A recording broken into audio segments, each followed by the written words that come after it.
সবার আগে আমার প্রশ্ন যে ওই বিষ স্যালাইনগুলো হাসপাতালে এলো কিভাবে। স্বাস্থ্যের সম্পর্ক যেখানে রয়েছে সেখানে এত উদাসীন হলে সেটা হয় না এবং আমাদের দেখতে চাই এবং সেই সঙ্গে সঙ্গে আমরা এটা জানতে চাই যে যে কোনো ওষুধ হাসপাতালে আসছে কি করে, নির্মাণ চলাকালীন কেন সেখানে কোনো রকম পরিদর্শনের ব্যবস্থা থাকেনি বা সেটা ছাড়পত্র পেল কিভাবে।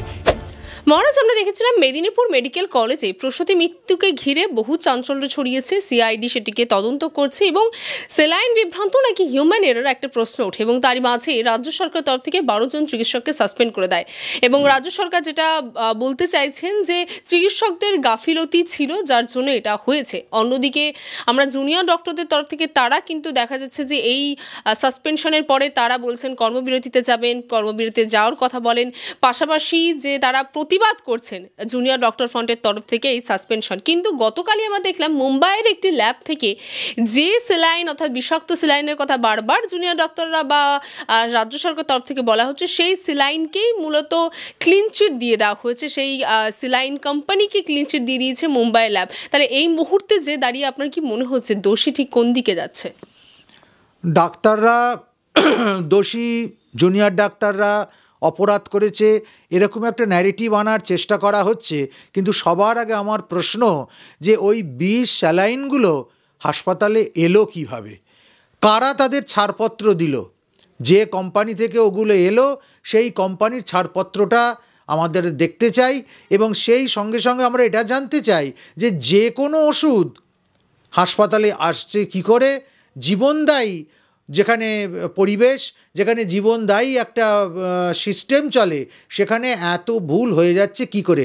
এটা কেবলমাত্র জুনিয়র ডাক্তারদের দায় নয়, তাহলে তো প্রত্যেকটা স্যালাইনের বোতল আগে নিজে নিয়ে তারপর রুগীকে দেবার মতো একটা উপস্থিত পরীক্ষার ব্যবস্থা রাখতে হয়, এটা তো সম্ভবপর নয়। অতএব সব দায়টা জুনিয়র ডাক্তারের উপর ছেড়ে দিলে হবে না। প্রশাসনের সঙ্গে জড়িত আছে, স্বাস্থ্য দপ্তরের সঙ্গে জড়িত আছে এবং সর্বোপরি আমাদের স্বাস্থ্যমন্ত্রী যিনি, তাকেও এর দায় নিতে হবে। কিন্তু মহারাজ, যেটা জানা যাচ্ছে যে মুম্বাইয়ের ল্যাব থেকে তো সেই বিষাক্ত স্যালাইন প্রস্তুতকারীর সংস্থাকে ক্লিন চিট দিয়ে দেওয়া হয়েছে এই মুহূর্তে। তাহলে আমাদের সেই মুম্বাইয়ের ল্যাবকে জিজ্ঞাসাবাদ করতে হবে, সেইখানে আমাদের কনসেন্ট্রেট করতে হবে। না হলে কেবলমাত্র জুনিয়র ডাক্তাররা এই স্যালাইনগুলো লাগিয়েছে বলে বা এগুলোকে প্রেসক্রাইব করেছে বলে তাদেরকে এইভাবে কর্মবিরতিতে পাঠিয়ে দেওয়া বা তাদেরকে জিজ্ঞাসার মুখে ফেলা, এটা কোনো কাজের কথা নয়। এটা সত্যকে চোখ ঠাড়ার মতো একটা ব্যাপার হচ্ছে। কোথাও কি দোষারোপের যে রাজনীতি আমরা দেখতে পাচ্ছি? একটি দল অন্য দলকে দোষারোপ করছেন, কখনো প্রশাসন ডাক্তাররা কখনো প্রশাসনকে, কিন্তু যেটা আসল কারণ কি কারণে এই দুর্ঘটনা ঘটলো সেটা থেকে কি নজর এড়িয়ে নেওয়া হচ্ছে? একদমই তাই।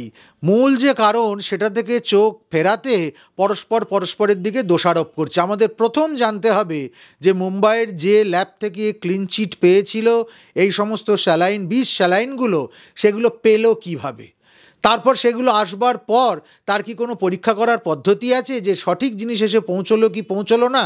মানুষের জীবন যেখানে জড়িত, যেখানে প্রসূতি এবং শিশুর জীবন জড়িত, স্বাস্থ্যের সম্পর্ক যেখানে রয়েছে সেখানে এত উদাসীন হলে সেটা হয় না এবং ইমিডিয়েট স্বাস্থ্যমন্ত্রীকে এর জন্য জবাবদিহি করতে হবে। এবং তার পাশাপাশি আমরা জানি জুনিয়র ডক্টরদের মধ্যে অন্যতম রয়েছেন আশফাকুল্লাহ নাইয়া, তার বিরুদ্ধেও একটি স্বাস্থ্য ভবন থেকে একটি অভিযোগ দায়ের করা হয়েছে, তাকে শোকজ করা হয়েছে এবং তাকে জবাবদিহিও দিতে হবে। এবং যেটা সবথেকে বড় প্রশ্ন আশফাকুল্লাহ নাইয়া নিজে করছেন যে তিনি আর্জি করে থাকার সত্ত্বেও এই শোকজ যখন তাকে যেদিন করা সেদিন তার বাড়িতে কি জন্য পুলিশে গেছিলেন, কি কারণে পুলিশ হানা দিয়েছিলেন তার কাছে না এসে। আসলে এটা অতি সক্রিয়তা দেখিয়ে মূল সমস্যার জায়গা থেকে দৃষ্টি সরিয়ে দেবার একটা ছল ছাড়া কিছুই নয়। যখন যে দোষী তার কাছে পৌঁছে যাওয়াই যায় এবং সে যখন তার কর্মস্থলে রয়েছে সেখানে না গিয়ে তার বাড়িতে পুলিশ পাঠিয়ে দেওয়া, সামাজিকভাবে তাকে হেনস্থা করা কিংবা সমাজ মাধ্যমের মধ্যে একটা কৌতূহল তৈরি করা, এটা মূল বিষয় থেকে সরে আসারই একটা প্রয়াস বলে মনে হচ্ছে।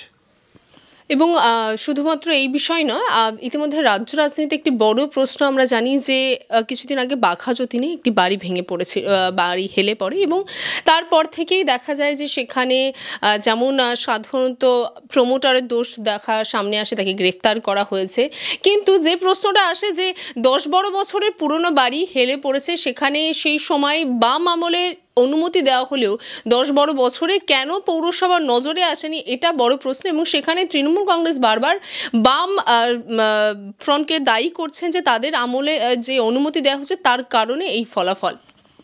অনুমতি দেওয়া হয়েছে বামফ্রন্টের সময়, সেটা মেনে নিলাম, কিন্তু সেটা নির্মাণ হয়েছে কতদিন আগে, নির্মাণ হয়েছে কোন আমলে, নির্মাণ চলাকালীন কেন সেখানে কোনো রকম পরিদর্শনের ব্যবস্থা থাকেনি, বা সেটা ছাড়পত্র পেল কিভাবে, এই সমস্তটা নিয়ে ভাবতে হবে। আসলে সমস্ত কিছুকে এড়িয়ে গিয়ে কেবলমাত্র প্রমোটারকে অভিযুক্ত করা, প্রমোটারের থেকে টাকাও নিয়ে নেওয়া হলো, আবার কার্যকালে দেখা গেল কোনো একটা বিপত্তি ঘটলে প্রমোটারকে আবার জেলবন্দি করা হলো। এই দুরকম ব্যাপার চলতে পারে না। স্থানীয় জনপ্রতিনিধির সঙ্গে যুক্ত আছে, নিশ্চিতভাবে যুক্ত না থাকলে এরকম কাণ্ডটা ঘটে কি করে। সেখানে স্থানীয় জনপ্রতিনিধি তার এলাকার প্রতি ইঞ্চির হিসেব রাখে, প্রতি ইঞ্চির খবর রাখে, এবং এটা একেবারে ঘোর বাস্তব। স্বভাবতই আজকের যে প্রমোটারের দৌরাত্ম্য, আজকের যে প্রমোটার রাজ, তার পেছনে প্রশাসনের, তার পিছনে স্থানীয় যারা নেতা নেত্রী রয়েছে তাদের কোনো মদত নেই, এটা অতি বাচ্চাকে বললেও সে বিশ্বাস করবে না। বাংলা হান্টের আরো খবর দেখতে নজর রাখুন। বাংলা খবর মানেই বাংলা হান্ট।